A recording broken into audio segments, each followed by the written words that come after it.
ముమ్మడివరం నియోజకవర్గంలో పొన్నాడు సతీష్ గారి ఆధ్వర్యంలో ఏదైతే మెడికల్ కాలేజీలు ప్రైవేటీకరణ వ్యతిరేకిస్తూ కోటి సంతకాలు కార్యక్రమం మరి నియోజకవర్గంలో విజయవంతంగా పూర్తి చేయడం జరిగింది. నేటితో ముఖ్యంగా ప్రజలంతా కూడా స్వచ్ఛందంగా వచ్చి ఏదైతే ప్రజల యొక్క ఆస్తి మరి ప్రజలకే దక్కాలి అనేటువంటి నినాదంతో పార్టీలని, కులాలని, మతాలని అన్నింటినీ కూడా పక్కన పెట్టి రాష్ట్ర వ్యాప్తంగా మన ఆస్తుల్ని కాపాడుకోవాలనేటువంటి ఒక ఆలోచనతో మరి సహాయ సహకారాలు అందించారు. విజయవంతంగా ఈ నియోజకవర్గంలో పూర్తి చేశారు.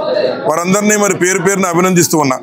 అలాగే మరి ఏదైతే నారా చంద్రబాబు నాయుడు గారు ఈ రాష్ట్ర ప్రజలంతా కూడా ఆయన మీద అచంచల విశ్వాసంతో ఆయన ముఖ్యమంత్రిని చేస్తే కేవలం లోకేష్ గారిని ఈ రాష్ట్రంలో అత్యంత ధనవంతుడు చేయడానికి ప్రజలకి అందించాల్సిన వైద్యాన్ని కూడా ఇవాళ తన తాబేదారులకు అమ్మేసేటువంటి కార్యక్రమం చరిత్రహీనుడిగా చంద్రబాబు నాయుడు గారు మిగిలిపోతారని చెప్పి ఈ సందర్భంగా మేము మనవి చేస్తున్నాం.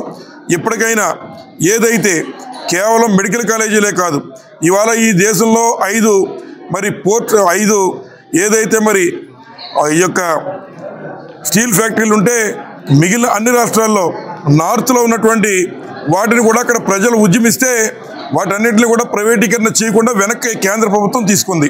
అటువంటి తరుణంలో ఇవాళ విశాఖ ఉక్కు మరి మా అందరూ హక్కు అనేటువంటి విధంగా, ఆంధ్రుల యొక్క హక్కు అనే విధంగా ఉన్నటువంటి మా సెంటిమెంట్ను కూడా మరి కూటమి ప్రభుత్వంలో గౌరవించకుండా ఒకవైపున స్టీల్ ప్లాంట్లు అమ్మేసేటువంటి కార్యక్రమం, రెండో వైపున ఈ మెడికల్ కాలేజీలు అమ్మేసేటువంటి కార్యక్రమం, మూడో వైపున ఎవరైతే లులు మాల్స్ అనేటువంటి విధంగా కొంతమంది వ్యాపారస్తులకి మరి వారి దగ్గర లంచాలు తీసుకుని ఇవాళ మరి ప్రభుత్వం యొక్క విలువైనటువంటి స్థలాల్ని వారికి ఉప్పుకి బెల్లాలకి ఇచ్చేసేటువంటి కార్యక్రమం మరి నారా చంద్రబాబు నాయుడు గారు చేస్తున్నారు.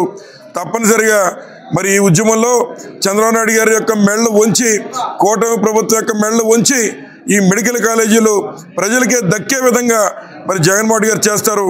ఒకవేళ కాదని ఎవరైనా చేస్తే ఇచ్చిన మాట కట్టుబడి రేపు వైఎస్ఆర్ కాంగ్రెస్ పార్టీ అధికారంలోకి వచ్చిన వెంటనే ఎంతటి పెద్దవారున్నా ఆ యొక్క ప్రజల ఆస్తి దొంగిలించారని మేము భావిస్తున్నాం. కాబట్టి మళ్ళీ వారి దగ్గర తీసుకుని వాటిని మళ్ళీ ప్రజలకి పునరంకితం చేసే కార్యక్రమం జగన్మోహన్ గారు చేస్తారని చెప్పి సందర్భంగా మనవి చేస్తూ ఈ నియోజకవర్గంలో చక్కగా ఈ కార్యక్రమాన్ని చేసినటువంటి నాయకుల్ని, కార్యకర్తలని అందరినీ పేరు పేరున అభినందిస్తూ సెలవు తీసుకుంటాం.